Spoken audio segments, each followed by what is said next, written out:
Hello बच्चों, कैसे हैं आप लोग। Good evening. देखिए, आज हम आपको नया चैप्टर स्टार्ट करेंगे।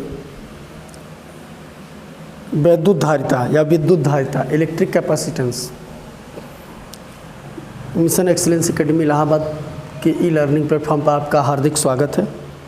सब लोग जुड़ते जाइए। इलेक्ट्रिक कैपेसिटेंस, वैद्युत धारिता होती क्या है ये हम जानेंगे, लेकिन इससे पहले हमको ये जानना है कि धारिता किसको कहते हैं। धारिता का मतलब होता है, जानते हैं क्या ना, बहुत बार गणित में हम लोग धारिता पढ़े हैं। बर्तन की धारिता, एक बर्तन में इतनी धारिता जलाता है। धारिता का मतलब होता है वॉल्यूम से। जैसे यहाँ पर विद्युत धारिता की बात हो रही है। कोई बर्तन है, उस बर्तन में हम पानी डालते जाएं, जल डालते जाएं। जैसे जैसे जल डालते जाएंगे वैसे वैसे बर्तन क्या होता जाएगा, भरता जाएगा। एक समय ऐसा आएगा कि इतना भर जाएगा कि वो बाहर गिरने लगेगा, मतलब अत्यधिक पानी हो गया, अत्यधिक जल हो गया। उसी प्रकार कोई चालक है, वो चालक में हम वैद्युत आवेश देते जाएं। चालक की एक निश्चित सीमा तक आवेश वो सहन करेगा। अगर ज़्यादा कर देंगे तो वो आवेश अत्यधिक हो जाएगा तो वो उस चालक के चारों ओर रूप से वितरित हो जाएगा। जैसे जल क्या हो जाएगा, गिरने लगेगा उसके चारों ओर। वैसे ही उस चालक में अगर आवेश हम बढ़ाते जाएंगे तो वो भी क्या हो जाएगा, उस चालक के चारों ओर आवेश एक समान रूप से क्या हो जाता है, वितरित हो जाता है। तो यही इसका मेन मोटो था कि चालक में आवेश को जो उत्पन्न करे, चालक में जब आवेश उत्पन्न करेगा, आवेश कहाँ से होता है, विद्युत धारा से। क्यों, यही होता है। विद्युत धारा बहेगी तो चालक क्या होगा, गर्म होगा। एक समय ऐसा इतना गर्म हो जाएगा कि टूट जाता है। तो चालक द्वारा आवेश एवं ऊर्जा धारण की क्षमता ही क्या कहलाता है, आपका वैद्युत धारिता कहलाता है। चालक द्वारा आवेश एवं ऊर्जा धारण की क्षमता वैद्युत धारिता कहलाती है। फिर से, चालक द्वारा आवेश एवं ऊर्जा धारण करने की क्षमता, हाँ जुड़ते जाइए, चालक द्वारा आवेश एवं ऊर्जा धारण करने की क्षमता ही वैद्युत धारिता कहलाती है या वैद्युत धारिता कहते हैं। यदि हम किसी चालक को क्यों आवेश देते हैं तो उसका वैद्युत विभव जो होता है वो V हो जाता है। जैसे एक चालक है, अगर ये 0 से इसको Q आवेश देंगे तो ये भी 0 से इसका विभव क्या हो जाएगा, V हो जाएगा। मतलब Q जो है वो V के क्या है, अनुक्रमानुपाती है, समानुपाती है। जैसे जैसे हम आवेश को बढ़ाते जाएंगे वैसे वैसे विभव हमारा क्या होता जाएगा, बढ़ता जाएगा। क्लियर हो रहा है। जैसे परिभाषा हम लिख देते हैं वैद्युत धारिता की कि चालक द्वारा आवेश एवं ऊर्जा धारण की क्षमता। लिख दें, चालक द्वारा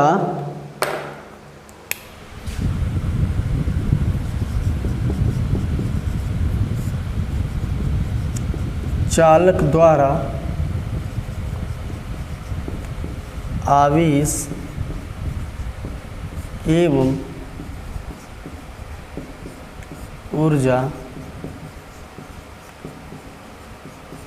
धारण की क्षमता, चालक द्वारा आवेश एवं ऊर्जा धारण की क्षमता वैद्युत धारिता कहलाती है। क्षमता क्या कहलाती है, वैद्युत या विद्युत, वैद्युत धारिता कहलाती है। ये इसका परिभाषा, छोटा सा परिभाषा है, बहुत बड़ा नहीं है। अब हम मान लेते हैं, माना किसी चालक को Q आवेश दिया जाए। Q आवेश देने से चालक का विभव क्या हो जाता है, V हो जाता है। मान लेंगे कि माना, या इससे पहले थोड़ा सा आपको बता दें, कहलाती है, इसे काहे से प्रदर्शित करते हैं, C से। इसे C से प्रदर्शित करते हैं। इसे C से प्रदर्शित करते हैं।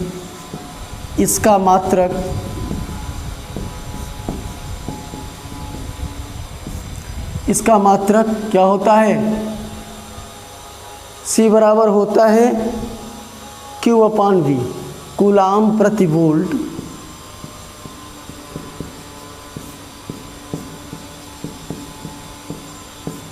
अथवा फैरड। फैरड छोटी इकाई है इसकी, फैरड होता है। एक फैरड, एक माइक्रो फैरड बराबर होता है 10⁻⁻6 फैरड। एक पिको फैरड बराबर होता है 10⁻12 फैरड। एक नैनो फैरड बराबर होता है 10⁻⁹ फैरड। ये होता है। अब अगर हम ये नीचे लिख दें कि माना किसी चालक को आवेश Q देने से, माना किसी, यही चालक है, माना किसी चालक को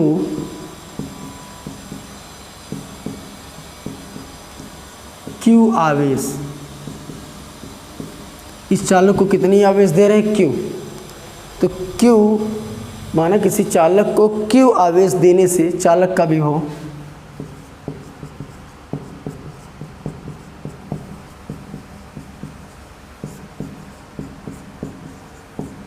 चालक का विभव V हो जाता है। तब Q जो होता है वो V के क्या है? समानुपाती हो जाता है। तो Q is proportional to V, या Q बराबर C इंटू V। C क्या है? आपका नियतांक है, जिसको हम क्या कहते हैं? वैद्युत धारिता कहते हैं। तो Q बराबर C इंटू V, या वैद्युत धारिता C बराबर क्या हो जाएगा? Q/V। फैरड लिखिए या वोल्ट, कूलाम प्रति वोल्ट लिखिए, या फैरड F। क्लियर हो गया? इतना परिभाषा है, आप लोग नोट कर लीजिएगा कि चालक द्वारा आवेश एवं ऊर्जा धारण की क्षमता वैद्युत धारिता कहलाती है। इसे C से प्रदर्शित करते हैं। इसका मात्रक कूलाम प्रति वोल्ट अथवा फैरड होता है। ये फैरड के हम 3 फार्मूले लिख दिए हैं, सूत्र हैं, ये मेजरमेंट हैं, पैमाने हैं। और बताया जैसा हमने आपको कि चालक को जितना आवेश देते रहेंगे उसका विभव उतना ही बढ़ता रहेगा। अर्थात चालक में जो आवेश होता है वह उसके विभव के अनुक्रमानुपाती होता है। क्लियर हो गया?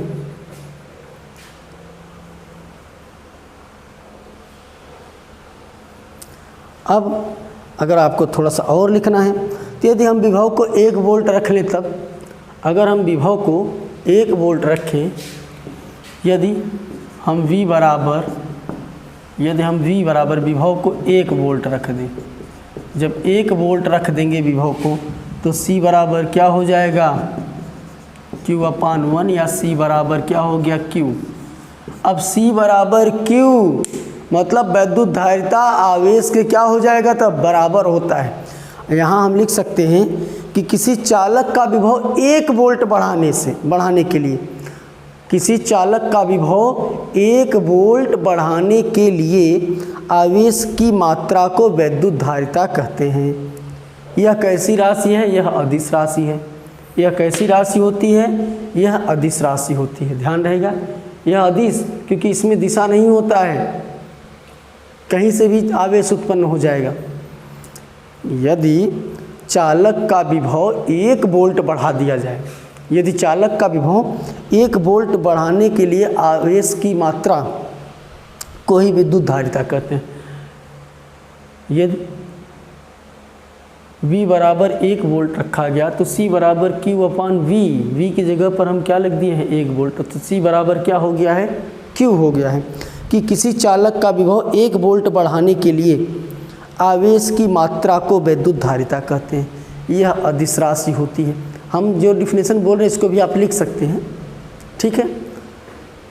और वीडियो आप रोक के देखने के बाद में, लाइव ये भी चल रही है, इसको देखने के बाद बच्चों जुड़ते जाइए, परिभाषा भी नोट करते चलिए। तो ये ध्यान देना है आपको कि हर चीज़ लिखना ज़रूरी नहीं है, छोटे छोटे परिभाषाएं हैं, इनको क्या लिखें। ये केवल ऐसे समझने के लिए कि यदि किसी चालक का विभव 1 वोल्ट बढ़ाने के लिए, यदि किसी चालक का विभव 1 वोल्ट बढ़ाते हैं तो आवेश की मात्रा, यदि किसी चालक का विभव 1 वोल्ट बढ़ाने के लिए आवेश की मात्रा को ही विद्युत धारिता कहते हैं। यह एक अदिश राशि होती है, इसे C से प्रदर्शित करते हैं, इसका मात्रक फैराड होता है। क्लियर हो गया। अब इसकी हम बीमा लिख लेते हैं। यहाँ से क्लियर हो रहा है विद्युत धारिता आवेश की क्या है, बराबर है। कब बराबर हुआ, जब विभव कितना रखा गया, 1 वोल्ट रखा गया। तो आप सिद्ध बोल सकते हैं कि यदि किसी चालक का विभव 1 वोल्ट बढ़ाने के लिए आवेश 1 वोल्ट बढ़ाने के लिए आवेश की मात्रा को ही विद्युत धारिता कहते हैं। ठीक है, इसको हम मिटा दे रहे हैं, आप लोग नोट कर लीजिएगा। अब हम इसमें ये देखते हैं कि विद्युत धारिता की बीमा क्या होती है।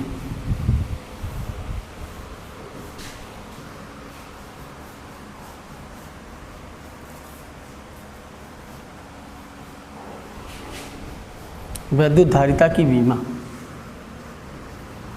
इसकी बीमा निकालते हैं, नोट करते चलिएगा। तो बीमा हम जानते हैं, बीमा जब निकालेंगे इसकी तो बीमा C बराबर Q/V, और चूँकि जानते हैं V बराबर क्या होता है, W/Q होता है। V बराबर W/Q, तो V की जगह पर हम लिख देंगे W/Q। तो C बराबर Q/V की जगह पर W/Q, Q ऊपर चला गया, Q²/W। अब इसकी बीमा क्या होती है, AT, तो स्क्वायर है तो क्या हो जाएगा ये A²T², और वर्क कार्य या ऊर्जा की बीमा mL²T⁻², या C बराबर हो जाएगा, क्या लिखेंगे, A² या यम इनवर्स, यम को ऊपर करो तो यम इनवर्स, L को ऊपर करो तो L⁻², A² T⁻, क्या हो जाएगा 4, m inverse L⁻², A² T⁴, ये इसकी बीमा होती है।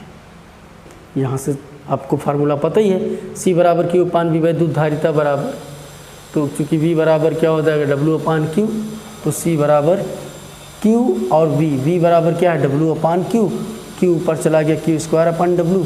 आवेश की बीमा AT² था, A²T², कार्य की बीमा mL²T⁻², तो ये रख दिए, m ऊपर गया इन्वर्स हो गया, L ऊपर गया -2 हो गया, A² T² यहाँ था, 2 बार जुड़ गया तो T⁴।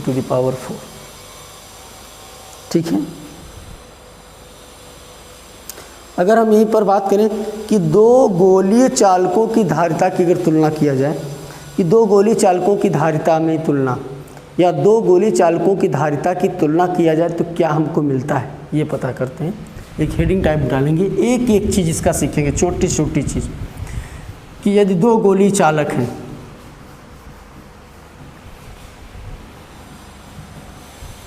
दो गोली चालकों की धारिता की तुलना, 2 गोलीय चालकों की धारिता की तुलना। अगर 2 गोलीय चालकों की धारिता की तुलना किया जाए तो क्या होगा, यदि हम 2 गोली ले लें, 2 गोली चालक ले ली, ठीक है, हम मान लेते हैं इसकी त्रिज्या क्या है, इसकी त्रिज्या है A1 और इसकी त्रिज्या है A2। ठीक है, ये A1 हो गया, ये A2 हो गया। तब इसके लिए C1 क्या होगा, 4πε0 A1। इसके लिए क्या हो जाएगा धारिता, C2 बराबर 4πε A2। C बराबर होता है 4 पाई एप्सिलॉन A, त्रिज्या है ये A1 A2 क्या है, इनकी त्रिज्याएँ हैं।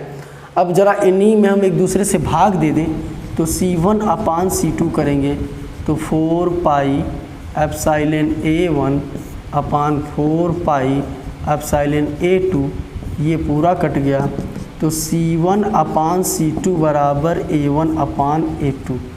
मतलब वैद्युत धारिता उस चालक की त्रिज्या के भी क्या होता है, बराबर समानुपाती या अनुक्रमानुपाती होता है। क्लियर है कि वैद्युत धारिता किसी भी चालक की त्रिज्या के अनुक्रमानुपाती होता है। जब दो गोली चालकों की हमने धारिता की तुलना की तो हमको ये पता चला कि उनकी त्रिज्याएं भी उसके क्या हो रही हैं, बराबर हो रही हैं। C1 A1 के बराबर पहले के लिए, C2 के लिए A2 बराबर है। बात आप समझिए कि किसी भी चालक में जो किसी भी चालक की धारिता अगर निकालनी है तो उस चालक की धारिता उस चालक की त्रिज्या के बराबर होती है और उसमें आवेश, जितना आवेश उत्पन्न हो रहा है उसके भी बराबर होती है। C बराबर क्यों किए, कब, जब हम विभव को 1 वोल्ट रखें तब, ठीक है। और यहाँ पर दो अगर गोली चालक लिए हमको तो ये पता है कि चालक की त्रिज्या उस चालक की धारिता के क्या होता है, समानुपाती या बराबर होता है।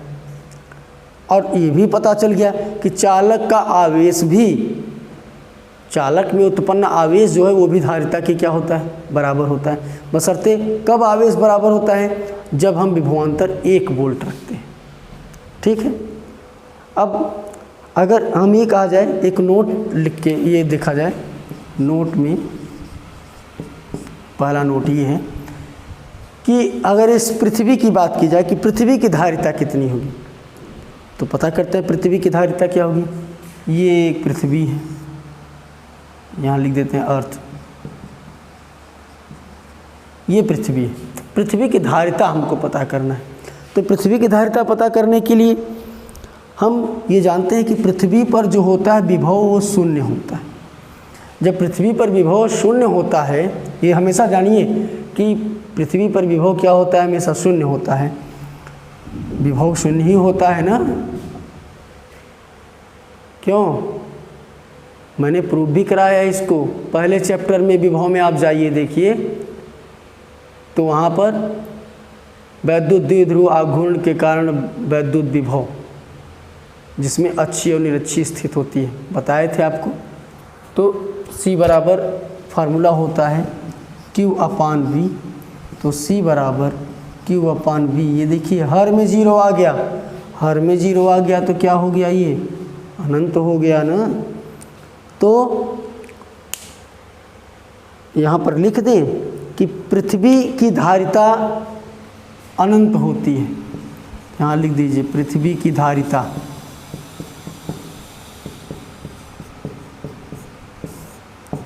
पृथ्वी की धारिता निकालें हम तो पृथ्वी की धारिता V बराबर 0 रखेंगे तो C बराबर Q अपान 0 हो जाएगा, वो अनंत होता है। तो एक नंबर में पूछता है कि पृथ्वी की धारिता होती है बराबर, अब जो ऑप्शन दें उसमें अनंत रहेगा, आप अनंत पर टिक करिएगा। अब अगर ये माना जाए कि अगर पृथ्वी को गोलीय चालक माने तब उसकी धारिता क्या होगी, यदि पृथ्वी को क्या माने, गोलीय चालक माने, तब उसकी धारिता क्या होगी, ये देख लेते हैं। नोट करते चलिएगा, जैसे जैसे मैं नोट करवा रहा हूँ नोट करते चलिएगा। यदि पृथ्वी को क्या मान लें हम, गोलीय चालक मान लें, तब उसकी धारिता क्या होगी। अब इस तरह से पता करते हैं।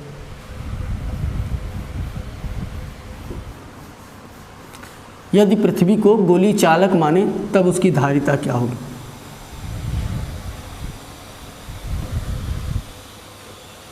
नोट नंबर 2 आप लिख सकते हैं कि नोट नंबर 2 में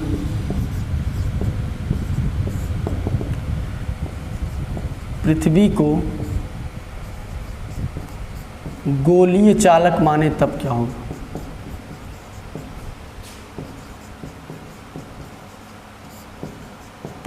अगर पृथ्वी को गोलीय चालक माने तब उसकी वैद्युत धारिता क्या होगी। तो चलो मान लेते हैं कि ये एक पृथ्वी है, इसकी त्रिज्या हम मान लिए क्या है, a है, इसकी त्रिज्या क्या है, ए है, और ये क्या है आपका अर्थ, पृथ्वी। तब अगर पृथ्वी को गोली चालक मानते हैं तब उसकी वैद्युत धारिता क्या होगी। हम फार्मूला जानते हैं कि C बराबर होता है 4 पाई एप्सिलॉन नॉट R या A त्रिज्या। अब C बराबर 4 पाई एप्सिलॉन 0, जब 1/4 पाई एप्सिलॉन 0 होता था तो ये 9 × 10⁻³ हो जाता था। अब अगर 4 पाई एप्सिलॉन 0 करोगे तो ये नीचे नहीं हो जाएगा। ये तो कॉमन सेंस की बात है, इतना तो आप समझ ही सकते हैं कि यदि 1/4 पाई एप्सिलॉन 0 था तो 9 × 10⁻³, अब 4 पाई एप्सिलॉन 0 तो 1/9 × 10⁹ और पृथ्वी की त्रिज्या आप जानते हैं क्या होती है, 6400 किलोमीटर या 6.4 × 10⁻6 मीटर, यही होता है। तो पृथ्वी की त्रिज्या A बराबर 6.4 × 10⁻6 मीटर, यही होता है, पढ़ते आ रहे हैं हम लोग। तो ज़रा यहाँ रखिए, इसका मान तो हो जाएगा 1/9 × 10⁹ A 6.4 × 10⁻6, यही मिल गया। या C बराबर जब इसको सॉल्व करेंगे तो क्या हो जाएगा, ये 64/90 × 10⁻³ नहीं हो जाएगा, 9 ऊपर चला गया है, 10 से ऊपर नीचे गुणा भाग करेंगे तो 64/90 आ जाएगा। अब 64 में 90 से भाग करा दो, तो 64 में 90 से भाग कराओ, या हम इसको कर दे C बराबर 64/9 × 10⁻, अब ये 0 जब ऊपर गया तो ऋण 3 था तो क्या हो जाएगा, ऋण 4, काट दो, 9 × 7 = 63, 1 64, ये हो रहा है।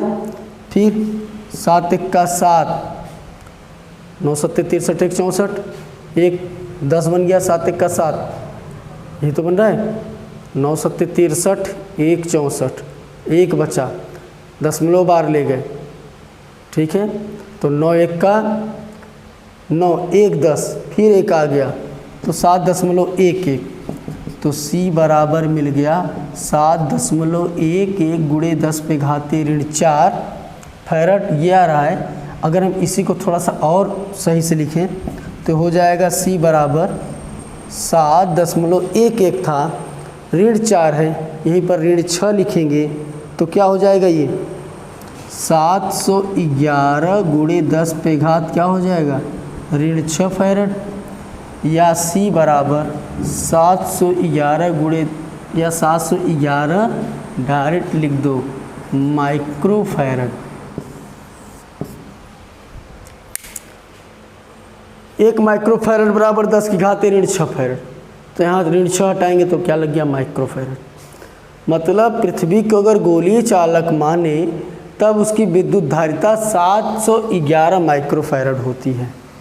यदि पृथ्वी को हम गोलीय चालक मान लें तब उसकी धारिता जो होती है वो 711 माइक्रो फैरड होती है, क्योंकि पृथ्वी की त्रिज्या हमको पता है, सूत्र पता ही है, 4 पाई एप्सिलॉन × त्रिज्या को हमने A माना था। C बराबर 4 पाई एप्सिलॉन का मान 1/9 × 10⁹ होता है, त्रिज्या का मान लिख दिए। जब यहाँ से 10 लौटाएंगे तो नीचे एक 10 बढ़ जाएगा, 64/90 हो गया। 6 में से ऋण 9 घटाएंगे तो ऋण 3 आ गया, इस 0 को हटाएंगे तो ऋण 4 हो गया, काट दिए तो 7.11 × 10⁻⁴ फैरड आ गया। ऋण 4 को अगर ऋण 6 करना है तो हमको करना क्या पड़ेगा, 10 यहाँ से यहाँ ले आना पड़ेगा ना 2 अंक, तो 711 × 10⁻⁶ फैरड या 711 माइक्रो फैरड हो जाएगी पृथ्वी की वैद्युत धारिता। कब, जब उसको हम गोली चालक माने हैं तब।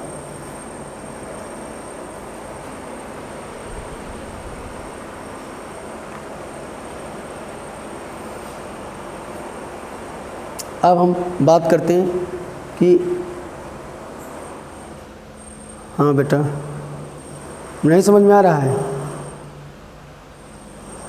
कुछ नहीं बेटा, नोट करते चलो। ये तो डिफिनेशन है और ये आपको छोटी छोटी चीज़ें हम बता दे रहे हैं, ये एक एक नंबर में अक्सर आ जाती है कि यदि पृथ्वी को गोली चालक माने तब उसकी वैद्युत धारिता क्या होगी। आप इस तरह से निकाल सकते हैं, नहीं तो 711 माइक्रो फैरड होता है या 7.11 × 10⁻⁴ फैरड होता है। क्या है इसमें, सब तो हम लिख ही दिए हैं क्या क्या होता है। चलिए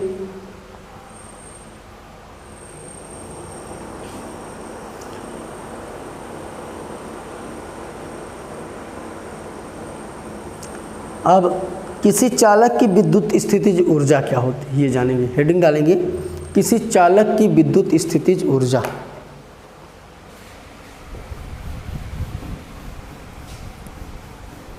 देखने के बाद में आपकी वीडियो रहेगी, उसमें आप लोग एक बार फिर से ध्यान से समझेंगे तो समझ में आ जाता है बेटा, इतना थोड़ी ना वो है दिक्कत इसमें। किसी चालक की विद्युत स्थितिज ऊर्जा, इसी में बहुत ज़्यादा आपको इसमें से न्यूमेरिकल मिलते हैं। इस जो फार्मूला ये आपको मिलेगा इसमें, इस फार्मूले का यूज बहुत ही न्यूमेरिकल में है, ठीक है। तो किसी चालक की विद्युत स्थितिज ऊर्जा हम हेडिंग डालते हैं।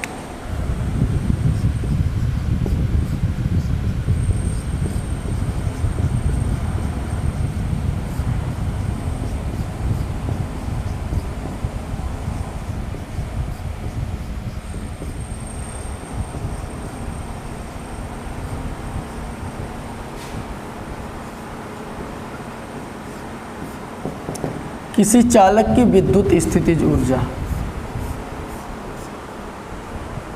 क्या होती है? हमको पता है कि कोई अगर चालक है, अगर जीरो से क्यू गया है ये, तो उसका विभव भी जीरो से क्या होगा, वी तक ही जाएगा, वही जाता है। तो हम पहले परिभाषा लिख देते हैं फिर आपको समझते हैं कि किसी चालक को आवेशित करने के लिए जो कार्य किया जाता है, किसी चालक को आवेशित करने के लिए जो कार्य किया जाता है वही कार्य चालक में ऊर्जा के रूप में संचित हो जाता है, जिसे हम चालक की विद्युत स्थितिज ऊर्जा कहते हैं। किसी चालक को आवेशित करने के लिए जो कार्य किया जाता है वही कार्य चालक में ऊर्जा के रूप में संचित हो जाता है, जिसे हम चालक की विद्युत स्थितिज ऊर्जा कहते हैं, ठीक है। किसी चालक को आवेशित करने के लिए जो कार्य किया जाता है, किसी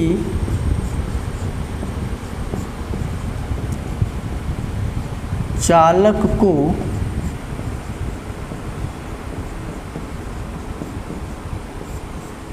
आवेशित करने के लिए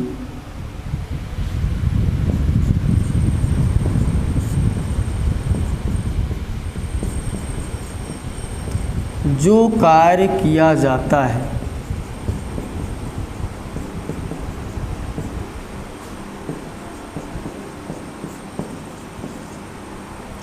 वही कार्य ऊर्जा के रूप में किया जाता है, वही कार्य चालक में ऊर्जा के रूप में संचित हो जाता है, वही कार्य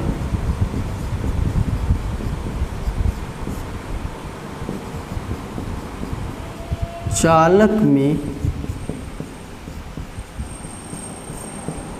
ऊर्जा के रूप में संचित हो जाता है।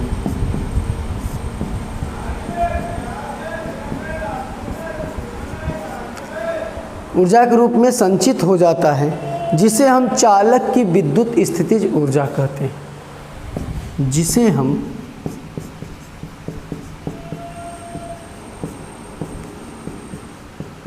चालक की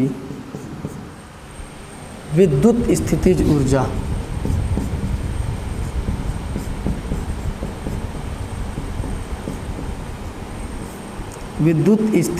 ऊर्जा कहते हैं, ठीक है। इसे U से प्रदर्शित करते हैं, पहले नंबर में डाल सकते हैं कि इसे कैपिटल U से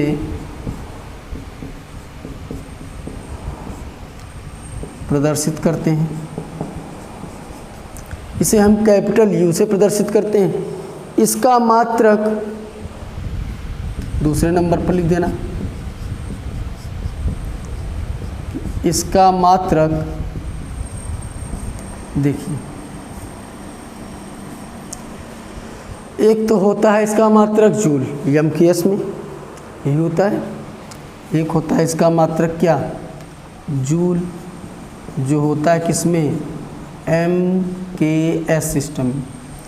दूसरा होता है अर्ग, ये होता है किसमें, CGS सिस्टम में।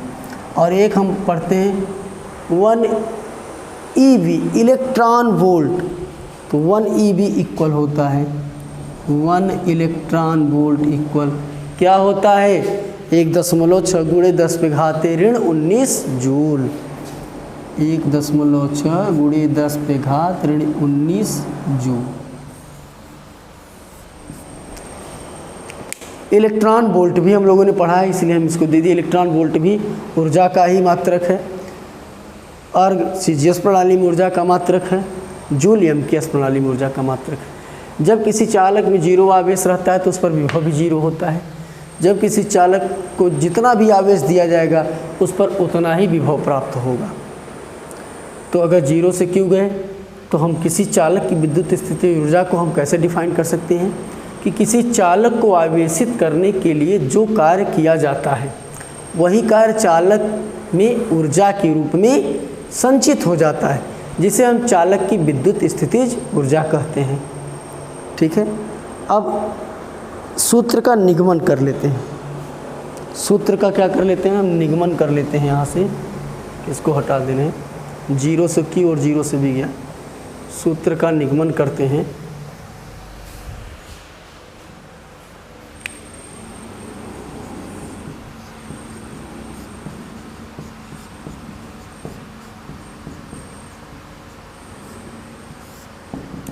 चलिए सूत्र का निगमन करेंगे हम।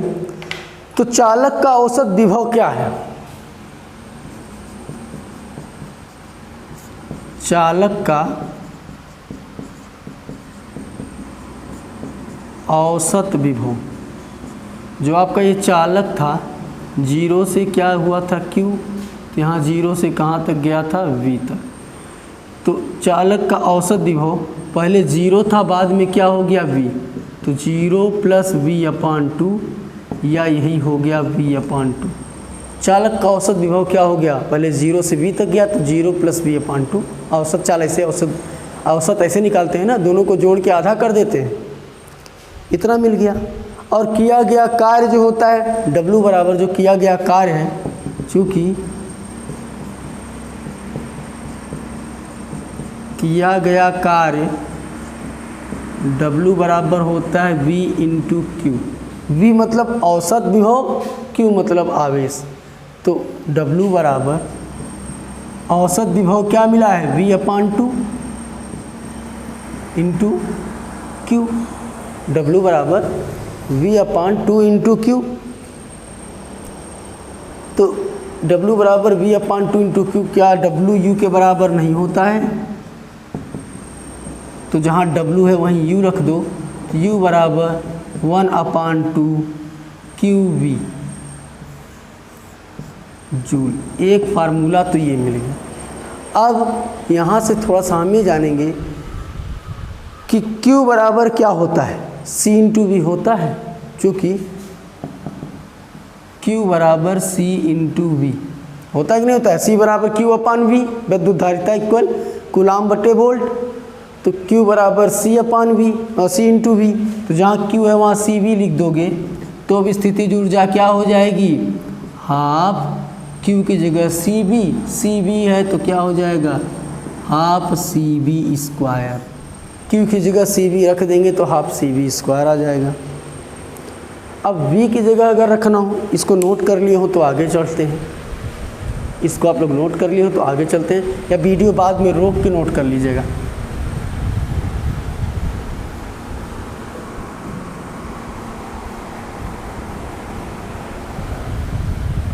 देखिए अब V को अगर हटाना तो V बराबर क्या होता है, Q/C।